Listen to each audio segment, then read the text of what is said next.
So what's up, guys? My name is Ryan, your Southwest Florida Realtor here, and I thought I'd make this video just for people that are looking to move to Florida or have kind of already made that jump and started looking for houses.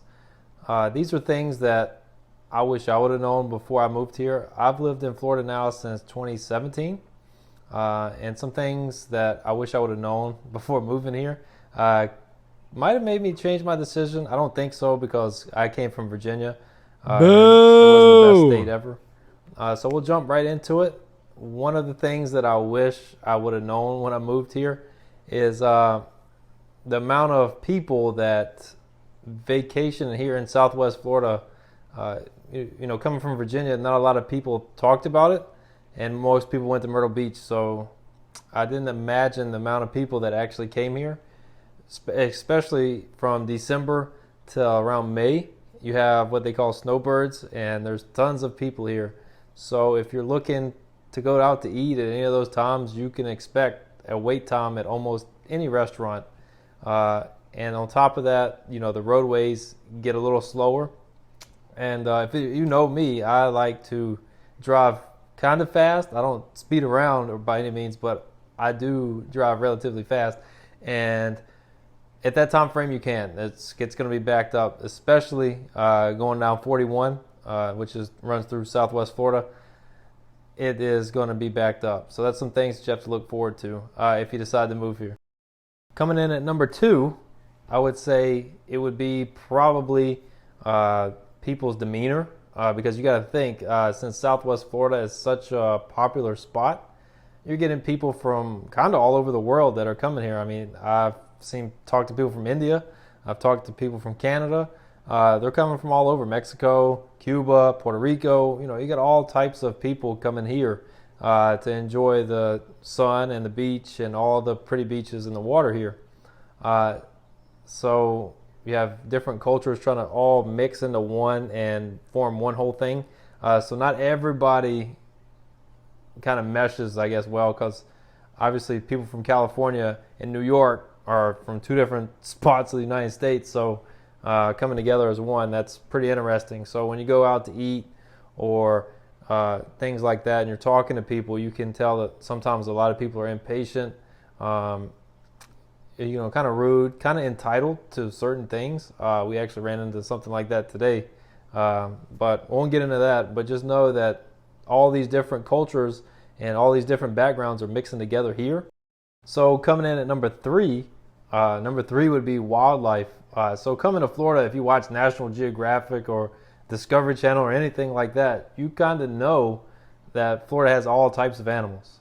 What they don't talk about, and what I hate the most, is the mosquitoes. It's almost like the mosquitoes here go outside and they do push-ups, sit-ups, they run miles, they drink your off.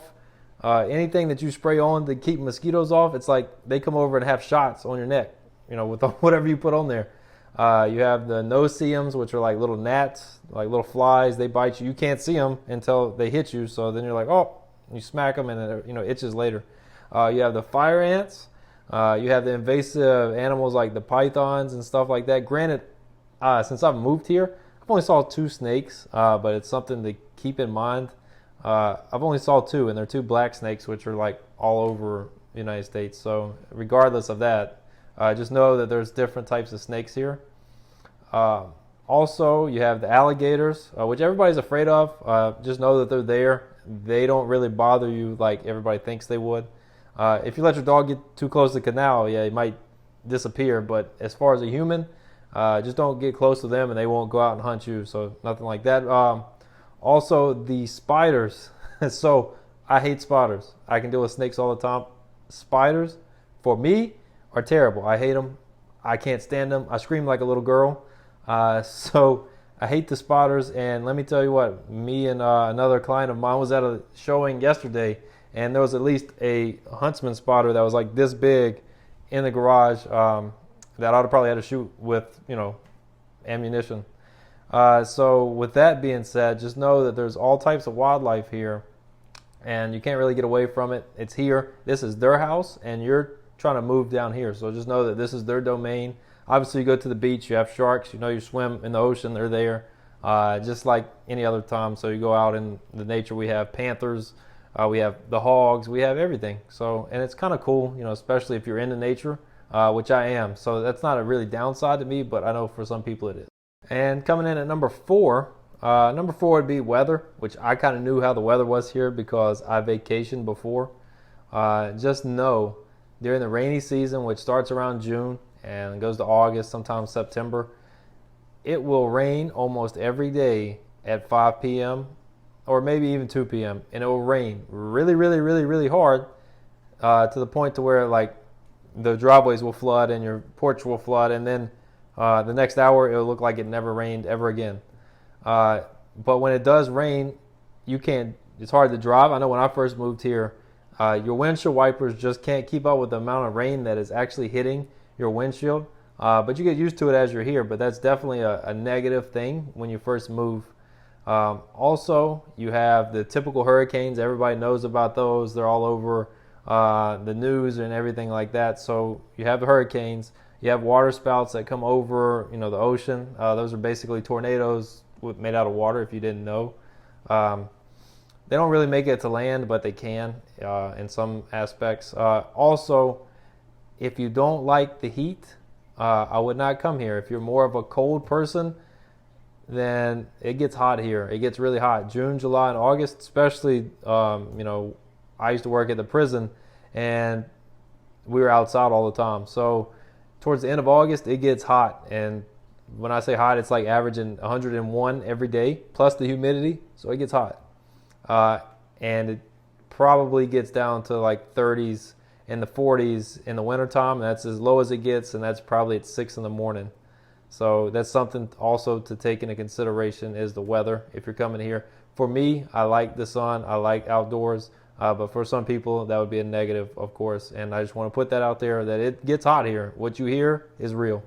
So we'll go ahead and start with number 5. Number 5 kind of ties into the last one that we just did, which, it's power outages. So we have these really big thunderstorms here that really have a lot of lightning. And I mean, a lot of lightning.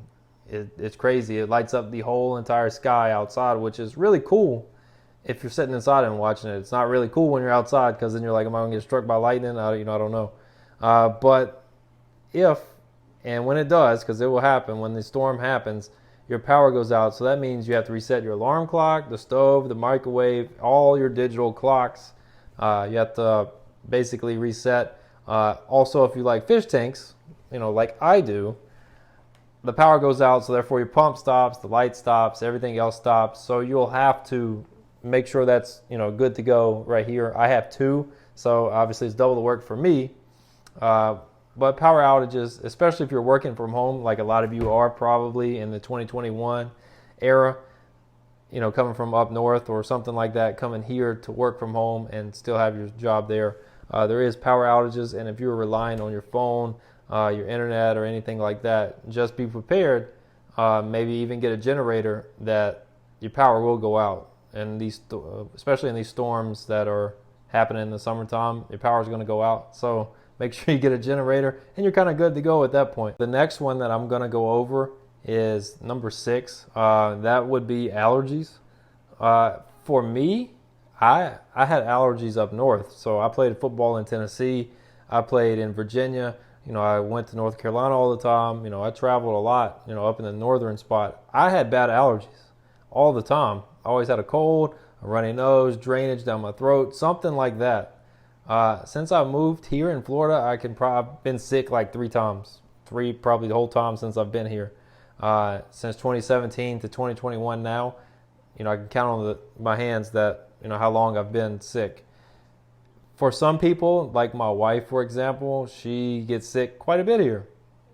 So I would probably vacation here before moving here permanently. I'd probably vacation here and see how it really affects you. Maybe I'd stay a week or 2 just to see how well your allergies do, because there's always something blooming here. We kind of stay green all year long, so all different types of plants are always blooming and stuff like that. So allergies can be a big thing. For me, it's not, but I would like to put that out there as one of the negative effects of Florida, because unlike myself, a lot of people have allergies here, especially coming from up north. And that would probably be a negative for me if, I had allergies. So we're going in, I think, number 7. So number 7 for me, and I hate this one the most, is the tolls. Almost everywhere you drive in Florida, if you're going to a different city, be prepared to have some change in your car. I know a lot of them are switching over to taking a picture of your license plate and then emailing it or mailing it to your address. But make sure you have change in your car because there's tolls everywhere. For instance, if I had to go pick a friend up today at the airport, I know that I got to pay 3 tolls to get from Punta Gorda to Tampa and then pay them when I go back. So it's like, it's one way to get there, you pay it, and then on the way back, you come right back. So I guess actually I'm paying 6.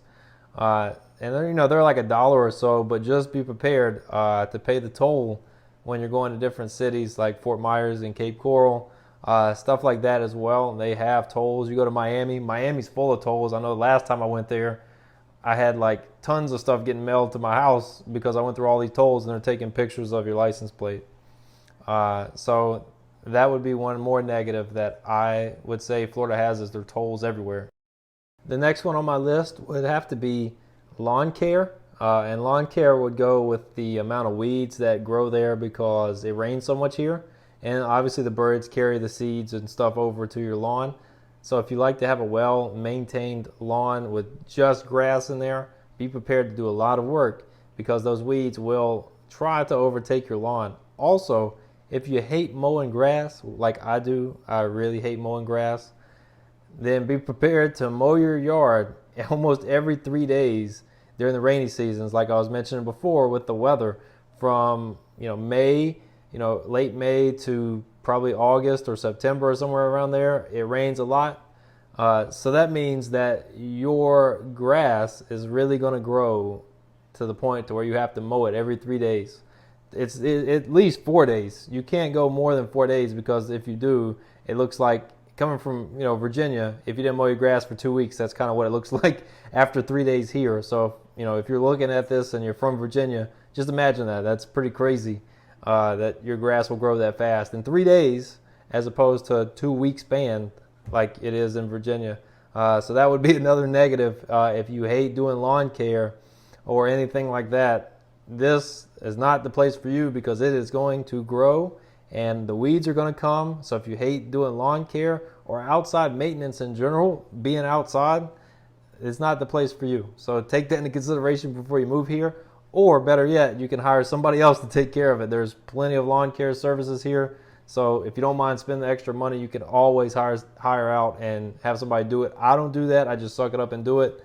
But you can always pay and have somebody else take care of it for you. That's kind of where I'm leaning towards. I'm still doing it myself, but I'm leaning towards hiring somebody else to do it because I hate it that much.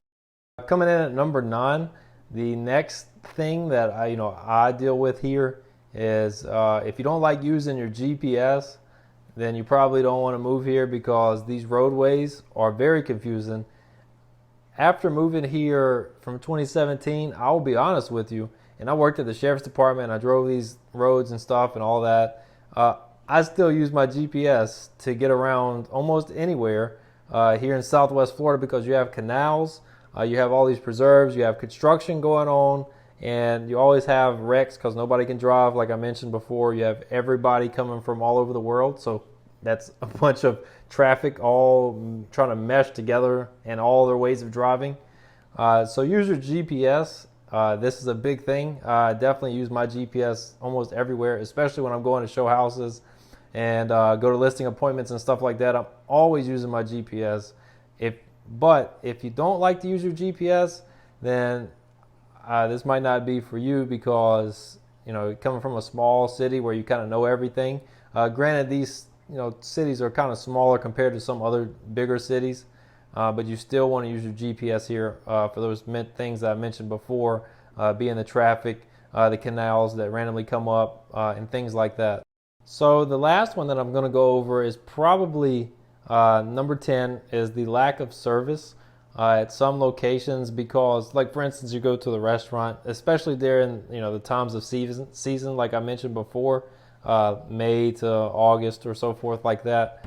You have a bunch of employees that are only seasonal employees, so they kind of don't have a lack of urgency or anything like that to get the job done. That's not saying every location is like that, but you will run into it with the different types of service, whether it's the grocery store or a restaurant or places of service like that. And that's because I think it comes from the seasonal employees that don't work there year round, and they're only hired there for a very short time frame. For instance, it could be students that are here, on summer break or stuff like that really don't care that much. And that's just some things that I've seen, like waitresses and stuff like that. Now, you do run into some really good service too, so I don't want to throw that under the bus. Some of these places have really good service, but you do see certain times of the year the service goes from here to way down here, and I think it is from that seasonal employees, or they're just tired of everybody vacationing here, and then it stuff like that builds up. But yeah, number 10 would be the lack of service, and those are my top 10 things that I wish I would have known about Florida. And there's some negatives, and I'll make another video on positives, that things that I really enjoy about Florida. But I just wanted to make this one first, so that way you kind of think about it before you start to move, instead of me shining up the object and making it look like a perfect place. I'd much rather put the negatives out first, so that way you kind of know what you're getting into. Don't forget to like, comment, and subscribe, and make sure you hit that notification bell as well, so that way you can get content like this, or whenever I post stuff in the future, you'll see it. Thanks for all your support, and I look forward to talking to you soon. Bye.